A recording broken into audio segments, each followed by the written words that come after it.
అందరికీ నమస్తే అండి. వరలక్ష్మి వంటలకు స్వాగతం. ఈరోజు అచ్చం బియ్యం పిండితో వాము చక్రాలు ఎట్లా చేసుకోవాలో చూద్దాం. ఇదిగో 1 కిలో బియ్యం పిండి తీసుకున్నాను. దాంట్లోకి వాము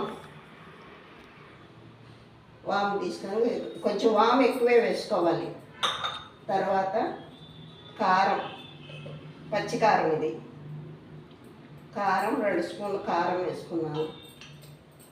మళ్ళీ 2 స్పూన్లు ఉప్పు, 2 స్పూన్లు ఉప్పు వేసుకుని 3 స్పూన్లు వేసాం. ఉప్పు వేసి బాగా ఇది పిండిలో ఇట్లా బాగా కలిసేటట్టు కలుపుకోవాలి. ఉప్పు అన్నీ ఇట్లా బాగా కలిసినాక దీంట్లోకి ఇప్పుడు మనం వెన్నపూస వేద్దాం. ఉత్తి బియ్యం పిండి కదా, వెన్నపూస వేసుకుంటే బాగుంటుంది. ఇంట్లో చేసిన వెన్నపూస ఇది తీసుకొని ఇట్లా వేసుకొని పట్టిద్ది. ఇది వేస్తే బాగా టేస్టీగా బాగుంటాయి చక్రాలు, వాము చక్రాలు. ఇట్లా పిండికంతా వెన్నపూస పట్టేటట్టు ఇట్లా బాగా కలుపుకోవాలి. బియ్యం పిండిలో ఉత్తి బియ్యం పిండేనండి. వాము వేసాను ఎక్కువగా. ఉప్పు, కొద్ది సరిపడా కారము వేసి మనం వెన్నపూస వేసి బాగా ఈ పిండిలో ఇట్లా బాగా కలిపామన్నమాట. కలిపి ఇప్పుడు మొత్తం ఇదిగో వాటర్ వేసి ముద్దలా చపాతీ పిండిలా కలుపుకోవాలి. సరిపడా నీళ్లు వేసి చపాతీ పిండిలాగా ముద్దలా కలుపుకోవాలి.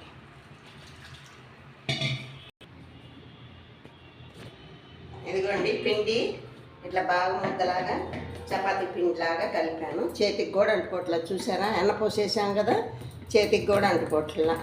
ఇప్పుడు స్టవ్ వెలిగించి కళాయి పెట్టుకొని సన్ఫ్లవర్ ఆయిల్ పోసుకుందాం. ఫ్రీడమ్ ఆయిల్ పోస్తున్నాను నేను.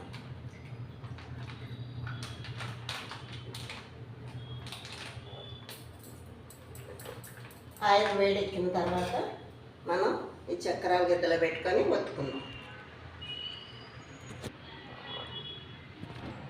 ఇప్పుడు ఇది చక్రాల గిద్దల్లో ఇదిగో ఇంత సన్నటి వేస్తున్నాను నేను. మరీ సన్నం కాదు, లావు కాదు, మీడియం సైజు. దీంట్లో పెట్టేసుకోవాలి.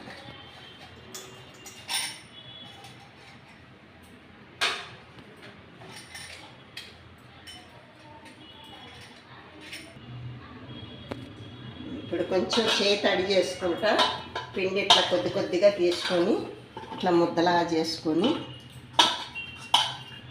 ముందే అంతా పిండి అంతా లూజ్గా పెట్టుకోకూడదు. ఇట్లా చేసుకొని పిండి, చూసారా వాము ఎట్లా కనపడుతుందో పిండిలో.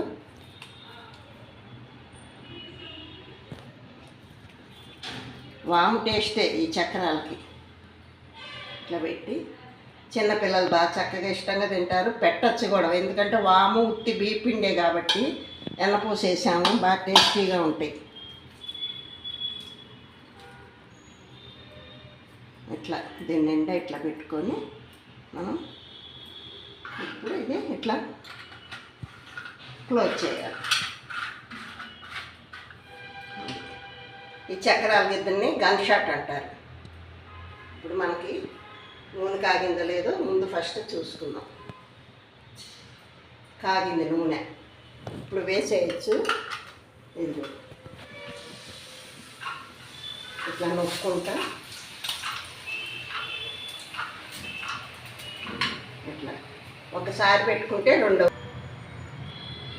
ఇదిగో కాలిందండి. ఇదిగొచ్చు తీసాను, చూసారా ఎట్లా వచ్చిందో చక్కెరలాగా.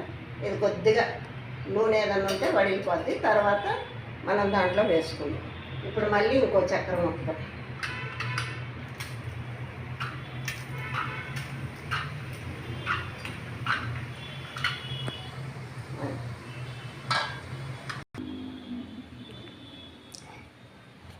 అయిపోయినాయండి చక్రాలు, వాము చక్రాలు. ఇప్పుడు స్టవ్ ఆపేద్దాం. స్టవ్ ఆపేసి ఇది కూడా తీసేద్దాం లాస్ట్. చూసారా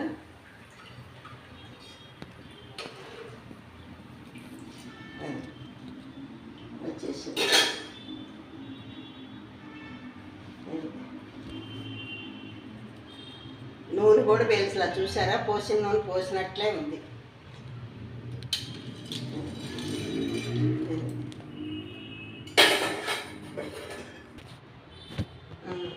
ఇదిగోండి వాము చక్రాలు రెడీ.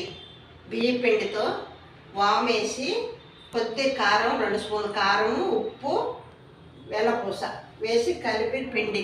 ఇంకేమీ మనం శనగపిండి ఏ పిండి వేయలేదు, మినప్పిండి ఏ పిండి వేయలేదు, ఉత్తి బియ్యం పిండితో. చూసారా ఎంత గుల్లబారినట్టు, ఇట్లా అంటుంటే చూసారా అట్లా గుల్లబారినట్టు వచ్చేసినాయో. చూసారా?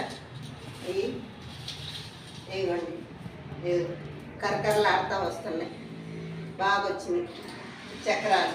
ఇది చక్కగా చేసి పెట్టుకుంటే నిల్వ ఉంటాయి. మన ఇంట్లో నూనె చేసుకున్నాం కాబట్టి అప్పటికప్పుడు నూనె వేసి, కాసిన నూనె కాకుండా మంచి నూనె చేసాం కాబట్టి మనకు నిల్వ ఉంటాయి. పిల్లలకి చేసి పెట్టుకోండి ఎప్పుడన్నా, బాగుంటుంది ఈ చక్రాలు. డయాబెటిక్ వాళ్ళు కూడా తినచ్చు, ఉత్తి బియ్యం పిండి కాబట్టి. వాము చక్రాలు సబ్స్క్రైబ్ చేసుకోండి, ఒక లైక్ ఇవ్వండి, షేర్ చేయండి, అందరూ ట్రై చేయండి.